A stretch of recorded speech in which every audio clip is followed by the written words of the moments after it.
তফসিল অনুযায়ী জাতীয় সংসদ নির্বাচনে দেশের বিভিন্ন স্থানে মনোনয়নপত্র সংগ্রহ কার্যক্রম চলছে। সোমবার রাজশাহী ও পাবনায় একাধিক প্রার্থী মনোনয়নপত্র সংগ্রহ করেছেন। একই সঙ্গে চলছে পোস্টার ও ফেস্টুন সরিয়ে নেওয়ার কাজ।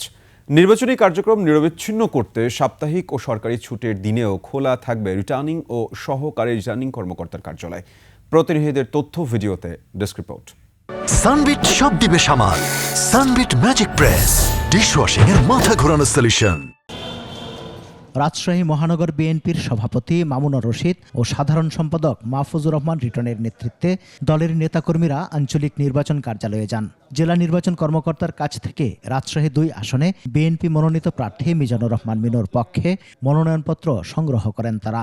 দেশের মানুষের ভাগ্য উন্নয়ন, দেশের উন্নয়নের জন্য নির্বাচিত সরকার অতীব গুরুত্বপূর্ণ। পাশের দেশে ইন্ডিয়া বসে আছে, ওখান থেকে একটা ডিস্টার্ব করার চেষ্টা করবে। তাদের অভিযোগ, নির্বাচন বানচাল করতে ইতিমধ্যে ষড়যন্ত্র শুরু হয়েছে।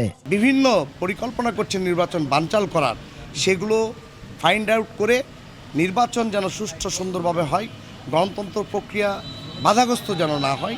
যদি কোনো সমস্যা সৃষ্টি করে জনগণকে নিয়ে জাতীয়বাদী দল তার বিরুদ্ধে ব্যবস্থা নেবে। সুষ্ঠু ও শান্তিপূর্ণ নির্বাচন নিশ্চিত করতে সব প্রস্তুতি সম্পন্ন বলে জানিয়েছেন নির্বাচন কর্মকর্তারা। মনোনয়নপত্র সংগ্রহ ও জমা দেওয়ার কার্যক্রম চলবে 29 ডিসেম্বর পর্যন্ত। আপনারা নির্বাচনের দিন নির্বিঘ্নে, অবাধে, নির্ভয়ে ভোটকেন্দ্রে আসবেন এবং আপনার যাকে পছন্দ হয়, যে ব্যক্তিকে পছন্দ হয় তাকে আপনি আপনার ভোটটি দিয়ে নিরাপদে বাড়ি যাবেন।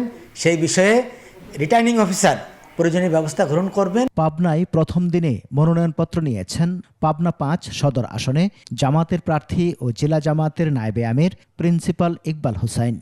আমরা আশা করব জাতি এই নির্বাচনে অংশগ্রহণ করবে। প্রশাসন অবাধ এবং নিরপেক্ষ ফ্রি অ্যান্ড ফেয়ার ইলেকশনের জন্য তারা ভূমিকা পালন করবেন। এদিকে গাইবান্ধায় তফসিল ঘোষণার পরও যারা আইন লঙ্ঘন করে শহরের বিভিন্ন স্থানে পোস্টার টানিয়ে রেখেছেন, সেগুলো সরিয়ে নিচ্ছে পৌর কর্তৃপক্ষ। সমর ইসলাম, 21 টেলিভিশন।